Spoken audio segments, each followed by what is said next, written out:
tudo bem? Como é que estão os estudos até aqui? Tudo tranquilo em relação ao capítulo 1 e ao capítulo 2? Bom, se não tiver mais nenhuma dúvida, né, em relação ao capítulo 1 e capítulo 2, podemos então dar continuidade. Vamos falar agora no nosso capítulo 3 sobre as funções algébricas e progressões. Bom, dentro da matemática, tudo que nós estudamos é extremamente importante, mas esse capítulo especificamente, principalmente a parte de função, ela merece, né, uma atenção especial porque muitas questões do vestibular podem ser resolvidas utilizando o conceito de função, tá bom? Então nós vamos passar por todos os tipos de funções, função do primeiro grau, segundo grau, função exponencial, ou seja, todos os tipos de funções, com riqueza de detalhes, vou passar por cada uma delas explicando cada um dos tópicos bem detalhados para você, tá bom? Então vamos começar entendendo aqui sobre o conceito de função. Quando existe uma relação de dependência entre duas variáveis sob certas condições, surge o conceito de função. Então vamos entender primeiro o que significa função. É importantíssimo compreender o seu conceito. Função é uma relação direta de dependência. Então sempre que tiver alguma variável dependendo de outra, existe aí o conceito de função. Eu vou dar um exemplo prático para você entender bem a ideia. Imagina que você vai fazer uma viagem da sua cidade até uma cidade vizinha e você vai de táxi. O taxista ele cobra ali um valor fixo chamado bandeirada e um valor variável que depende da quilometragem rodada. Ou seja, suponhamos que da sua cidade até a cidade vizinha tem 50 quilômetros. Então você vai pagar ali um valor final correspondente a essa distância, tá? Num outro momento, você vai fazer uma viagem para uma outra cidade e ela fica a 80 quilômetros. Nesse segundo exemplo, você vai pagar um valor maior do que o primeiro valor, porque a distância é maior. Ou seja, o valor da sua corrida, ele é diretamente ligado à distância que você vai percorrer. Então, nesse caso, qual é a dependência? Valor final pago pela corrida, diretamente ligado ou condicionado à distância que você vai percorrer. Então existe aí essa é a relação de dependência, ok? Se uma variável y depende de uma variável x, de modo que a cada valor atribuído a x corresponde um único valor de y, dizemos que y é função de x. Observe o seguinte, o que eu disse aqui é a mesma coisa que eu disse aqui. Qual é a diferença? Aqui está de modo geral e eu dei um exemplo contextualizado.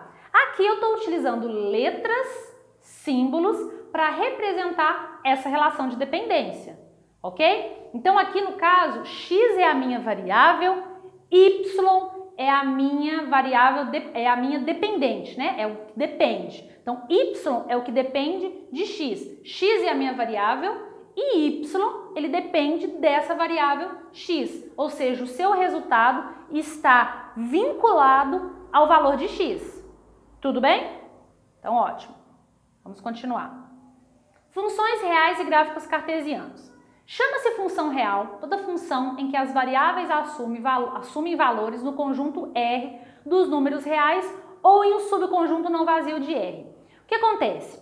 Nós já estudamos todos os conjuntos numéricos. A função, nós vamos relacionar a função, trabalhar com a função dentro do conjunto dos números reais. Ou seja, a princípio, todos os valores que pertencem ao conjunto dos números reais podem ser utilizados no estudo das funções, tá bom? Quando tiver alguma particularidade, algum caso em que não possa utilizar algum valor por algum motivo, eu vou dizer naquele momento e vou dizer o porquê. Tudo bem? Mas inicialmente todos os números reais serão utilizados aqui no conceito de função. Continuando. Suponhamos uma função real f em que a variável y é função da variável x. O que acontece? Agora, quando eu falar função, eu vou utilizar a letra f para representar a função. Quando eu quiser falar de variável, eu vou utilizar a letra x para falar de variável. E quando eu quiser o resultado dessa relação, eu vou chamar isso de y. Tudo bem? Então, ó, em símbolo, y é igual a f de x. Observe que f de x é o quê? É o valor da minha função naquele ponto. E o y é o resultado disso. Então, as duas coisas são iguais, tá bom? Eu vou explicar isso aqui fazendo esse desenho para você entender bem o conceito. Vamos lá. Olha só. Vamos compreender bem o que significa esse conceito de dependência da minha função. Aqui eu vou colocar duas circunferências e essas duas circunferências elas vão relacionar a minha dependência. Então esse conjunto aqui eu vou chamar de conjunto A e esse conjunto aqui eu vou chamar de conjunto B. Esse conjunto A, ele também recebe o nome de conjunto partida. Conjunto partida, ou seja, meus elementos saem daqui. E esse conjunto B também recebe o nome de conjunto chegada. Ou seja, parte um resultado daqui e chega um resultado aqui. Inicialmente, esse conjunto A também pode ser chamado de domínio.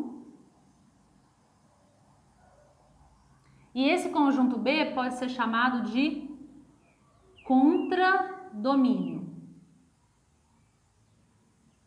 Tudo bem? Esse é o conjunto como um todo. E aí, qual vai ser minha relação aqui agora? Bom, eu tenho aqui uma relação que eu vou chamar de relação F, tá? Que é a minha função. E aí eu tenho aqui nesse conjunto partida um certo elemento. Vou chamar de elemento X. Esse elemento X, ao passar pela minha função, chega no meu conjunto chegada ou no meu contradomínio. E aqui vai chegar o meu Y ou vai chegar o meu F de X, que é a minha função nesse ponto, tá? Um outro detalhe importante é o seguinte, aqui dentro do meu conjunto B, esse valor que foi obtido aqui, ó, vou destacar esse valor, que é esse conjunto, ele recebe o nome de imagem. O que isso significa? Observe que eu tinha aqui o meu elemento X e esse elemento X chegou a um certo resultado Y aqui no meu conjunto chegada. Dentro do meu conjunto chegada, existem vários elementos, né? Podem ter vários elementos.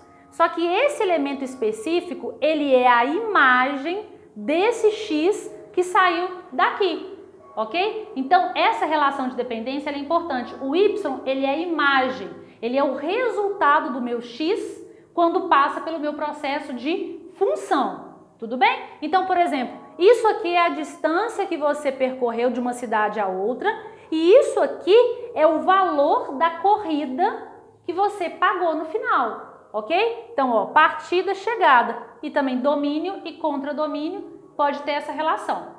Tudo bem até aqui? Então, vamos continuar, vamos para algumas definições importantes. Então, primeiro, dizemos que x é a variável independente e que y é a variável dependente. Bom, a distância que você vai andar da sua cidade até outra, ela é independente. O que depende é o valor que você vai pagar na corrida. Por isso que x é independente e y é dependente. O conjunto A de todos os valores reais que a variável x pode assumir é o domínio da função. Então é exatamente o que eu escrevi aqui. Todos os valores que tiverem dentro desse conjunto A vão ser chamados de domínio. O conjunto B de todos os valores reais que a função y pode assumir é chamado de contradomínio. Então aqui são todos os possíveis valores que a nossa função pode assumir, chamado de contradomínio.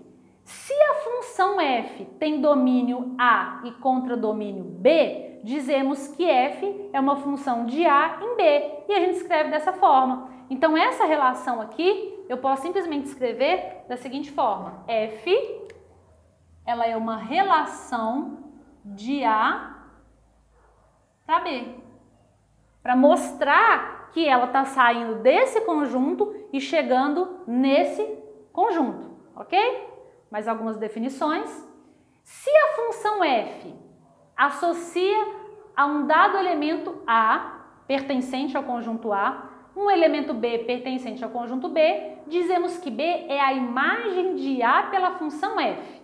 Pode parecer confusa a definição, mas é simplesmente isso aqui que eu quis dizer. Essa região que eu contornei, ela é a minha imagem. Então, essa região aqui, que é essa região que eu fiz destacada, é a minha imagem. O que isso quer dizer? É o valor que esse número tem em relação a esse. Porque aqui fora dessa situação, eu posso ter diversos números, mas esse que está aqui dentro são imagens dos pontos que vieram daqui, ok?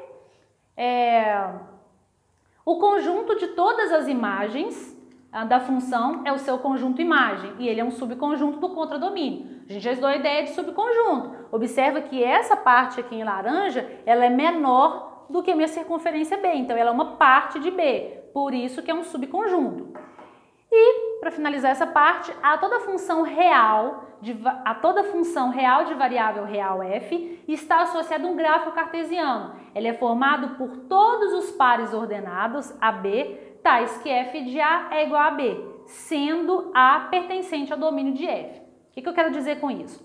Todas as funções, elas têm gráficos relacionados a ela, tá? Então, o exemplo do taxista que eu dei, de acordo com a distância que você vai percorrer, você vai ter um certo valor. Então, essas distâncias e esses valores, eu posso fazer essa representação em um gráfico, mostrar essa situação em um gráfico. E esse gráfico, ele é basicamente o quê? Você pegar todos esses pontos, que é exemplo do taxista, distância que você percorreu, o valor que você pagou. Aí você pega uma outra distância e o valor correspondente àquela distância. Uma outra distância, o valor correspondente àquela distância. Você pega todos esses pontos e representa esses pontos em um plano cartesiano, tá? Quando eu explicar a primeira função, o primeiro tipo de função, eu vou fazer o esboço de um gráfico para você entender como funciona esse conceito, tá bom?